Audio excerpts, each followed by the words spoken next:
The stars were quiet. The galaxy was at peace, or at least that is what most people believed. Trade ships moved between planets, carrying goods and stories. Alien diplomats spoke in grand halls, making promises of peace and unity. But behind the curtain of normal life, something was stirring, something that would change the fate of humanity forever. In the capital of the Galactic Council, a chamber larger than any city stood in silence. Inside, thousands of alien representatives gathered, their voices low and nervous. Every race of the galaxy had been called, from the scaled Sarathi to the tall, crystal-like Yvar. It was a rare meeting, a secret one, and the air was heavy with fear. At the center of the chamber, a voice finally spoke. The supreme speaker of the council raised his many eyes and declared, "Today we announce a new classification, one that will shake every world." The room fell silent. Not a single creature dared to move. The speaker's words echoed like thunder. Human life has been officially elevated to the rank of a dangerous vessel. The words spread like fire. Gasps filled the chamber. Whispers broke the silence. "What did he say?" One alien hissed. "Dangerous vessel? For humans?" Another trembled. Some tried to laugh, but their voices were weak. No one could ignore the weight of those words. Humans, a species from a small blue planet, had always been strange. They were not the oldest race, nor the strongest. They were not the most intelligent, nor the most advanced. And yet, again and again, they had survived things no one else could. Wars that should have ended their world only made them stronger. Disasters that should have broken their will only sharpened it. Where other species surrendered to despair, humans learned to rise. The council had watched. They had measured human history, studied their wars, their losses, their victories. And the more they studied, the more fear grew, because humans had something dangerous inside them. Not claws, not teeth, not weapons, but something invisible, something unstoppable, the will to never give up. One representative, a creature made of living stone, slammed his hand against the table. "This is madness," he roared. "Humans are still weak compared to us. They bleed, they break, they die easily." The speaker turned his eyes toward him. "Yes, they bleed," the speaker said, his voice calm. "Yes, they break. Yes, they die, but they also heal. They rebuild. They return stronger. Do you not see? Every wound makes them tougher. Every loss makes them more dangerous." A chill spread through the hall. Another alien whispered, "I saw them on the frontier world. One human soldier held back an entire horde. He should have fallen, but he refused. He fought until the enemy fled." Others nodded, sharing their own stories. Stories of humans surviving in frozen wastelands where no one else could. Stories of humans climbing out of ruined cities and building them again. Stories of humans laughing in the face of hopeless odds. The announcement spread beyond the chamber, across the stars, into every colony, every station, every ship. In a matter of hours, the galaxy was alive with the news. "Humans are now a dangerous vessel," the broadcast repeated. Some races panicked, afraid of what this meant. Others grew curious, whispering about human potential. But most of all, the galaxy felt one thing: fear. On Earth, the news arrived like a storm. In cities glowing with neon light and villages hidden in the mountains, every screen lit up with the same message. The words were clear. "The Galactic Council has reclassified humanity. We are now a dangerous vessel." People stared in silence. Some were confused, some were afraid, some laughed as if it were a joke. But deep inside, everyone felt it. Something had changed forever. Back in the chamber, the speaker finished his declaration. "This is not an insult. It is not a punishment," he said. "This is a warning to the galaxy. Humans are not to be treated as common life. They are to be watched, to be respected, to be feared. Because a dangerous vessel is not simply a weapon. It is a life form that can carry chaos and hope in equal measure. And in humanity, we have seen both." The hall remained silent for a long moment. Every race understood the meaning. Humans were no longer just another species in the stars. They were something different, something unpredictable. And unpredictable things are always dangerous. As the meeting ended, the galaxy felt a storm was coming. For some, this storm meant war. For others, it meant opportunity. But for humanity, it meant only one thing. Their story was just beginning. Long before the announcement, long before the council declared humans a dangerous vessel, the galaxy had been watching. Quietly, secretly, shadows of alien eyes had followed humanity's rise. What they saw both fascinated them and filled them with unease. At first, humans looked harmless. A young race born on a small blue planet orbiting an ordinary star. Their world was fragile, filled with storms, quakes, floods, and fires.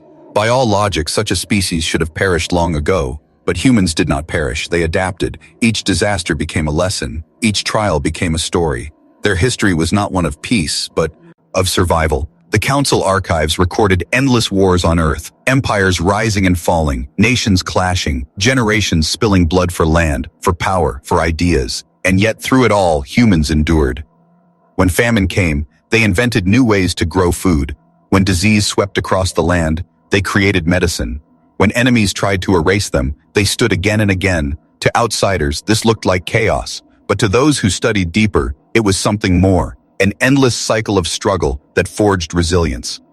One council scholar, centuries ago, wrote, "Humans are unlike any race we have observed. They do not only endure hardship, they transform it. Pain is fuel to them, suffering is a tool. Tragedy is the forge where they shape themselves." At the time, his words were ignored, laughed at. But now, they echoed in every chamber of power. Aliens who had fought humans in skirmishes whispered terrifying tales. On the icy world of Telnar, a human expedition was stranded without supplies. For months they survived in temperatures that would kill most species in minutes. They built shelters from wreckage, hunted beasts larger than their bodies, and when rescue came, they were stronger than before. The Sarathi commander who observed them admitted, "Other species beg for mercy in such conditions. Humans simply endure, as if suffering is their companion." Another record told of a war on the colony planet Karos. 1,000 humans held against an alien army of 10,000. By numbers alone, they should have been crushed. But the humans fought with strategies that no simulation could predict. They used the land itself as their ally, setting traps, ambushes, even turning ruined cities into fortresses. When the dust cleared, the humans still stood, bloodied but unbroken. The alien commander, who survived only by fleeing, later whispered, "They do not fight to win. They fight to refuse defeat, and that is far worse." Stories like these spread quietly at first, then louder, until the galaxy could no longer ignore them. Humans were not the strongest warriors, nor the most brilliant minds, but they possessed something unseen, an inner fire, a refusal to break. The more they lost, the stronger they became. The more they suffered, the more dangerous they grew. This was the heart of the Council's fear. Most species reach a limit, a breaking point where they surrender. But humanity had no such boundary. Every wall became a challenge. Every wound became a scar of honor. What terrified the galaxy most was not human strength but human growth. Each generation stood taller than the last. Each century reached further into the stars, and each time they fell, they rose higher. The Yvar scholars named it the human paradox. They wrote, "Humans thrive where others wither. Their greatest weapon is not technology or muscle, but spirit, an invisible force that no machine can measure." Still, there were voices that doubted. Some alien leaders argued that humans were still fragile, still mortal, still few in number compared to the ancient empires. But every year, the evidence grew. On frontier worlds, humans colonized places thought impossible to live. On battlefields, they stood against odds that defied logic. On scientific stages, they invented faster than any prediction could track. One ancient council record was later unsealed. It described humanity's first entry into space, when their ships were weak and their technology clumsy. The report read, "Humans do not belong among the stars. They will die in the void. They are not ready." And yet, in less than a century, humans not only survived space, they thrived in it. They built fleets, colonies, and alliances, all while carrying their stubborn will into every corner of the galaxy. The more the council studied, the clearer it became. Humans did not walk the same path as other species. They carried within them both the spark of creation and the shadow of destruction. They could build worlds or burn them, heal or destroy, unite or divide. This duality, this unpredictability was what made them dangerous. One elder alien who had lived long enough to see a dozen wars said, "A weapon you understand can be defended, a mind you understand can be predicted, but humans are neither. They are chaos shaped into flesh. They are hope wearing the mask of danger." By the time the Council made its announcement, the galaxy already knew the truth deep inside. Humanity was not ordinary. Humanity was not safe. They were a storm waiting to be unleashed. And though no one could say whether that storm would bring destruction or salvation, every species feared the day it arrived. As the archives closed and the stories ended, one question echoed across the stars. If this was humanity's past, what would their future become? And could the galaxy survive it? The announcement echoed across the galaxy like a silent explosion. Every world, every colony, every ship whispered the same words.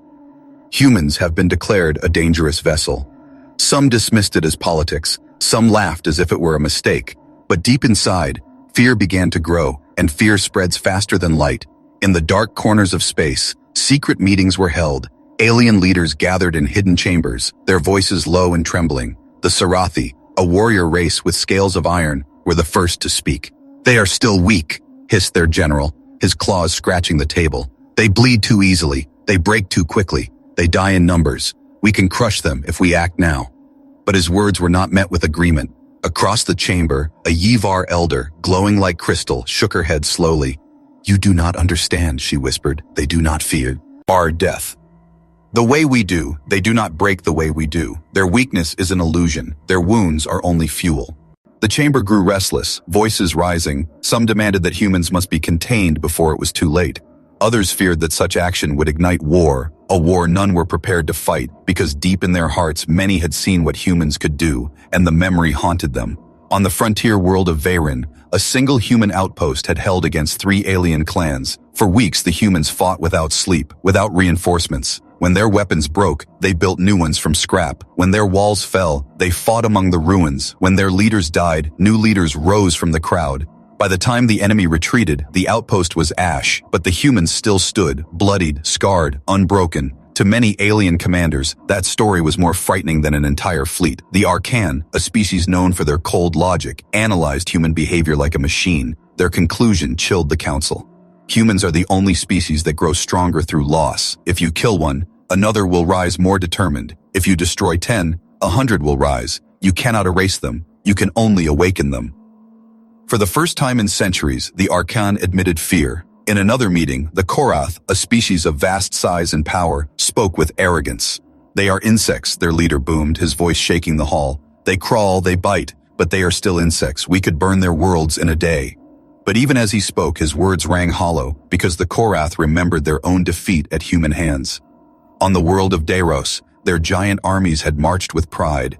But the humans had not fought with strength alone. They had fought with strategy. They had turned the very sky into a weapon, dropping storms of fire upon the Korath lines. The mighty fell, the giants burned, and the Korath leader knew that shame would never fade. Fear does strange things to the mind. It twists logic. It fuels anger. It drives even the powerful into doubt.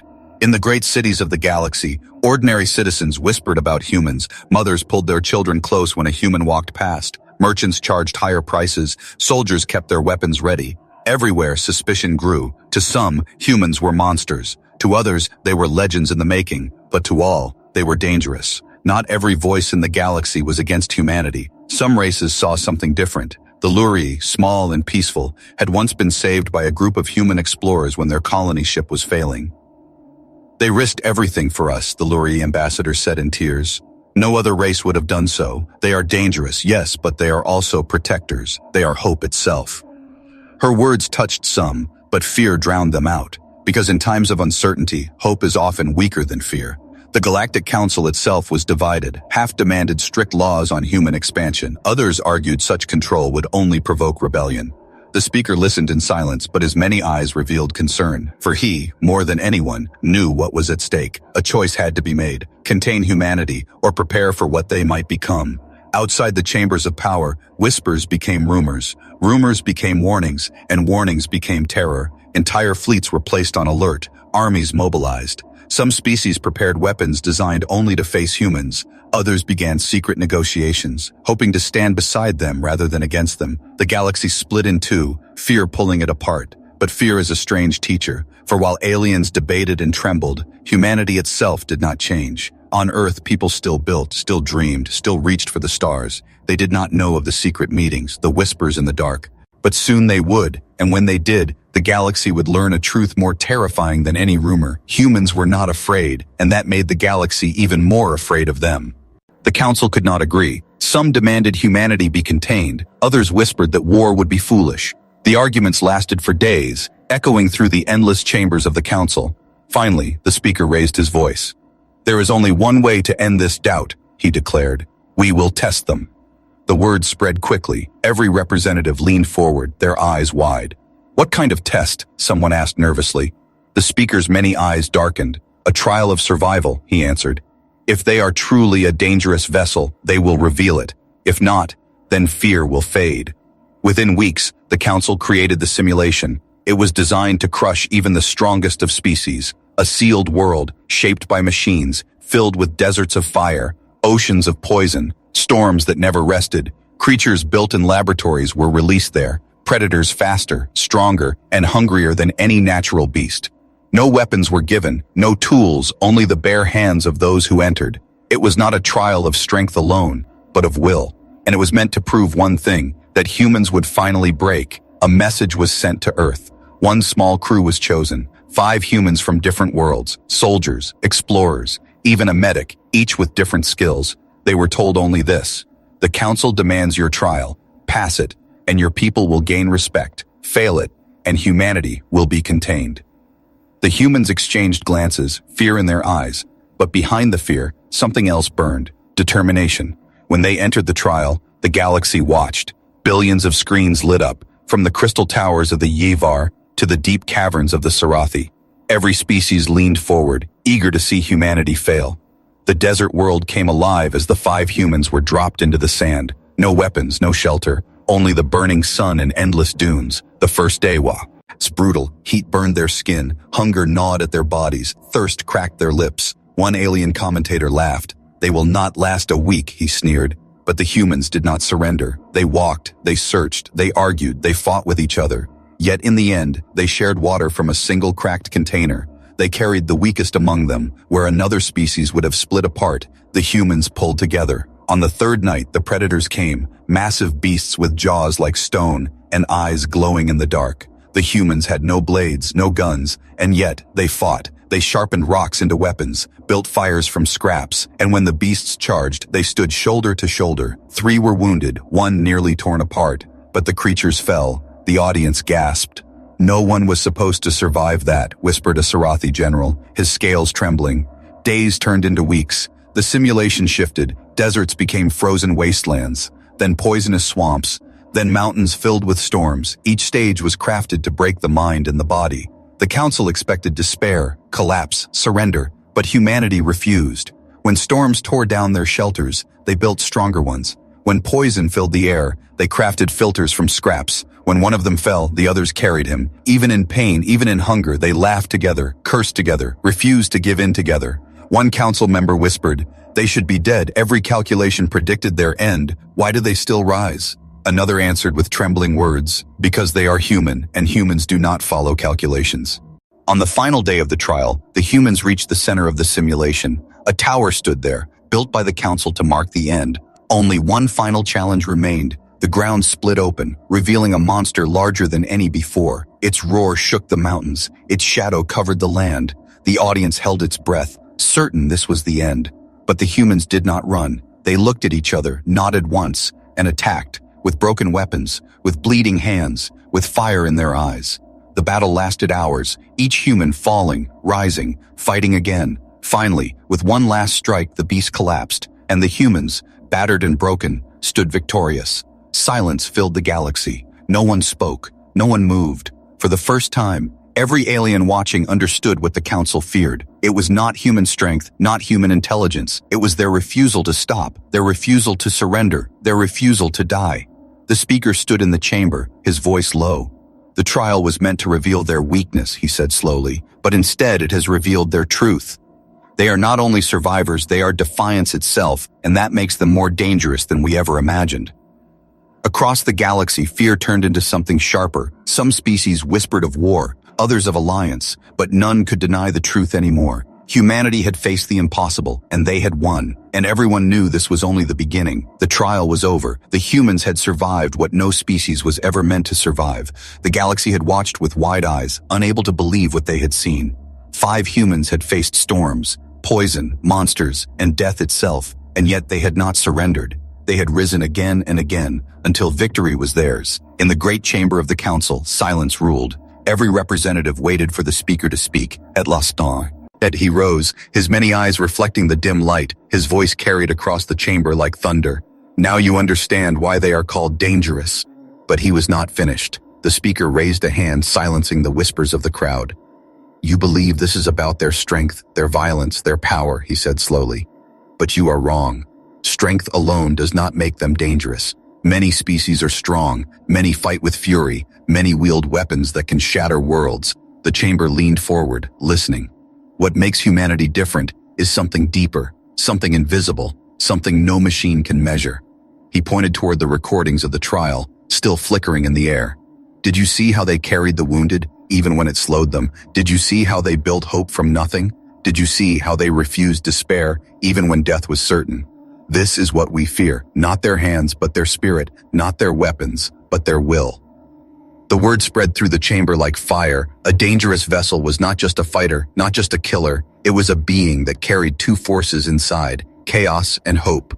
One alien representative whispered, trembling, "They are not weapons, they are storms," the Arcan analyst explained further, their voices mechanical but uneasy. A dangerous vessel is a species that cannot be predicted. It creates patterns where there should be none. It breaks rules that should never break. It wins battles that no calculation allows. And humans are the first confirmed example. Another counselor, older than centuries, added, "When other races face despair, they stop. When humans face despair, they rise. When others suffer, they collapse. When humans suffer, they learn, they grow, they transform. That is why they are dangerous, because their very weakness is also their strength."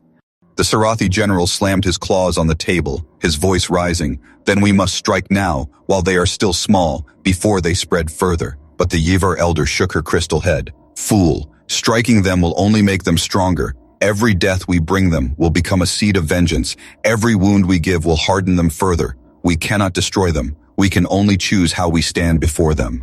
The chamber shook with arguments, fear mixing with awe. Some wanted humans destroyed, others wanted them controlled. Still others whispered of alliances. But the speaker raised his voice again, cutting through the storm.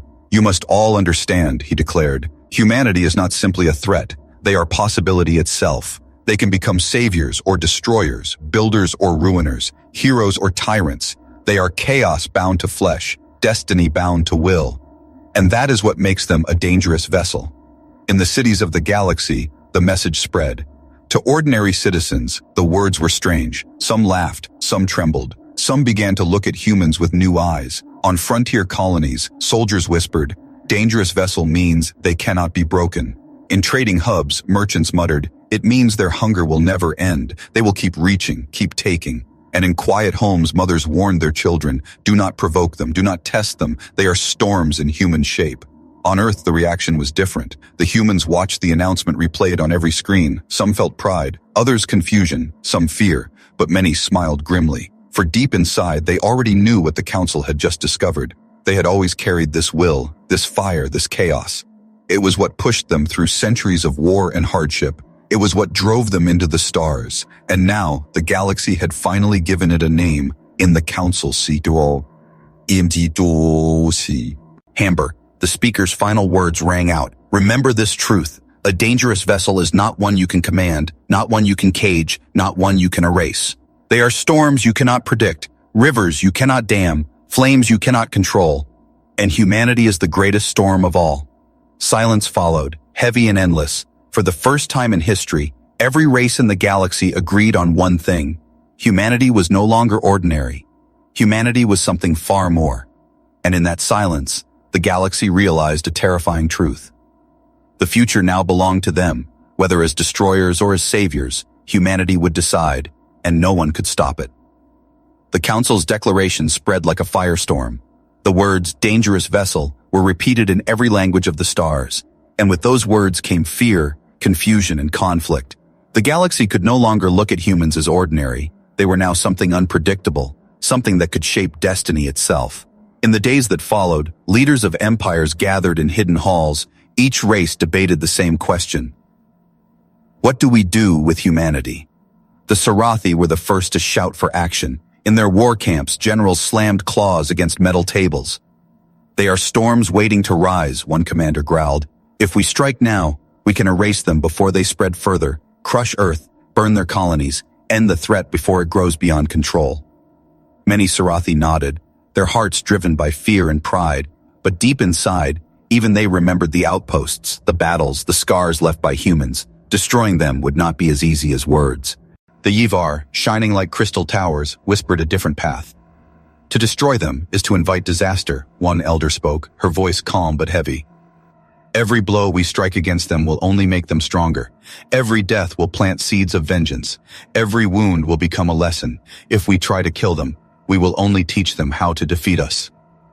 Her words shook the chamber, for everyone remembered the trial. The humans had not only survived, they had grown stronger with each challenge. Would war not give them endless challenges, endless reasons to rise? On the far side of the galaxy, the Archaean calculated probabilities. Their machines ran endless simulations, billions of outcomes flashing in cold logic. The results were grim. In every path where humans were attacked directly, the galaxy burned. The Archaean leader spoke without emotion. To fight them now is to guarantee chaos. Even in defeat, humans create resistance. They multiply where they fall. War with them is war without end. Yet not all voices were cautious. The Korath, giants of flesh and steel, stood tall in their war halls. "They are insects dressed as storms," one leader roared. "We cannot fear them like children. If we unite our fleets, their worlds will burn in a single day."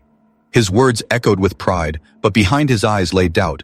For he too remembered Deros, where his people's armies had fallen to human fire and strategy. The thought of repeating that shame gnawed at his pride. Meanwhile, smaller races watched in silence. The Lurii, fragile and peaceful, remembered how humans had once saved their dying colony ship. "They are dangerous, yes," the Lurii ambassador whispered, "but danger does not always mean evil. They can destroy, but they can also protect. Perhaps they are storms, but storms can bring life as well as ruin." Her words were soft, but they planted seeds of hope among us. Few. Seeds that could not be ignored. The galaxy was split. One side whispered of extermination, the other whispered of alliance. Between them lay silence, filled with uncertainty. In the Great Council chamber, the speaker listened as debates raged. Some demanded weapons be prepared, fleets mobilized, human colonies watched day and night. Others argued for diplomacy, for peace, for understanding before war. And through it all, the humans themselves remained quiet. They had not yet spoken, not yet chosen how to respond to the fear surrounding them. But across the stars, humans continued to move forward. They built ships, expanded colonies, reached further into the unknown. To them, the Council's words were strange, heavy, but not enough to stop them. They had lived with struggle since the beginning of their history. Why should the fear of aliens stop them now? And this unsettled the galaxy more than anything. Because while alien empires debated, hesitated, and feared, humanity acted. They moved forward without pause, and each step they took seemed louder, heavier, as if the future itself marched with them. The choice grew clearer. If the galaxy united to destroy them, war would spread like wildfire. If the galaxy sought alliance, a new power would rise, perhaps greater than any empire before. Both paths were dangerous, both filled with uncertainty, but one thing was certain: humanity could no longer be ignored. In the cities of the Sarathi, children were taught to fear the human face. In the crystal halls of the Yavar, scholars studied human history as if searching for prophecy. In the war camps of the Korath, soldiers sharpened their blades, preparing for battles not yet declared. And in the quiet homes of the Lurii, prayers were spoken that humans would choose mercy, not destruction. The galaxy stood at a crossroads. The air was heavy with decision, with destiny. Every leader, every counselor, every citizen felt it. The future depended on a single choice: to destroy humanity or to stand with them. But whichever path was chosen, one truth could not be erased. The humans would not stop. The humans would not surrender, and no decision could change that. The galaxy was divided. Some empires sharpened their blades, ready to strike. Others whispered of treaties and alliances, fearful of what humanity might become. But the humans themselves had remained silent. Until now, the galaxy was divided. Some empires sharpened their blades, ready to strike. Others whispered of treaties and alliances, fearful of what humanity might become. But the humans themselves had remained silent. Until now, the council chamber was filled once again. Representatives of 1,000 species gathered, the air tense with expectation. Every voice fell quiet as a single human walked forward. He was not dressed in gold or armor. He wore only the uniform of a starship captain, simple and plain. Yet his presence filled the room, for this was the first time a human would speak before the entire galaxy since the announcement. The speaker of the council raised his eyes. "You have heard our words. You know the title given to your kind," he said slowly. "Human life has been declared a dangerous vessel. We call upon you now to answer. How will humanity respond?" The human captain stood still for a moment, his gaze calm. He looked around at the towering Sarathi, the glowing Yavar, the massive Korath, the silent Arkan, the trembling Lurii, and then he spoke. His voice was not loud, yet every corner of the chamber heard it. "We are not here to be feared," he said. "We did not rise through history only to bring destruction. We have fought wars, yes, but we have also healed worlds. We have spilled blood, but we have also given hope. We have destroyed, but we have also rebuilt. Do not mistake our strength for cruelty, and do not mistake our will for conquest." Whispers moved through the chamber, but the captain raised his voice. "You call us dangerous vessels, and perhaps you are right, because within us lives chaos. But within us also lives hope. We can be storms, but storms bring both fire and rain, both ruin and rebirth." The Yvar elder leaned forward, her crystal body glowing softly. "Then tell us, human, if you are storms, what future will you bring?" The captain's eyes hardened. "That depends on you," he answered. "If you come with open hands, you will find us as allies. If you come with blades, you will find us as enemies. But know this, whether ally or enemy, you will never find us surrendering." A silence fell heavy over the chamber. The Sarathi general growled, "You speak boldly, human, but you are still outnumbered, still outgunned. Our fleets could crush your worlds." The captain's gaze did not waver. "Perhaps," he said quietly. "But fleets cannot crush the human spirit. Armies cannot kill the human will. You can burn our homes, but we will build again. You can kill our bodies, but our children will rise stronger. We are not dangerous because we seek war. We are dangerous because we do not know how to give up." The words struck like lightning. Every representative felt the weight of them. The arcane machines hummed as they recalculated futures, their cold voices whispering, "Probability shift detected. Human will is not measurable, not predictable, not containable." The Sarathi clenched their claws in frustration. The Yvar glowed brighter, the Korath growled in uneasy silence, and the Lurii wept softly, for in the captain's words they heard not just danger, but hope. The human took one step closer, his shadow long across the chamber. "Understand this," he said firmly. "We did not ask to be called dangerous. We did not choose this title. You gave it to us, and now you must live with it. But remember, danger does not always destroy. Sometimes danger saves. Sometimes danger is the shield that holds against the dark. Sometimes danger is the fire that lights the way." The Speaker of the Council, silent until now, finally spoke. "Then humanity gives no answer, no promise of peace, no promise of war." The captain's lips curved into a faint smile. "No," he said. "We give you a warning. We give you a choice. What we become depends on how you face us." The chamber erupted into chaos, voices shouting, some in fear, some in anger, some in awe. The captain turned and walked away, his steps calm, his shoulders unshaken. Behind him, the galaxy trembled, because for the first time the aliens understood the truth. Humanity was not asking for a place in the stars. Humanity was taking it, and the galaxy could either stand beside them or stand against them. But whichever path was chosen, one truth echoed in every mind. The humans would not stop, the humans would not surrender, and the humans would never be forgotten.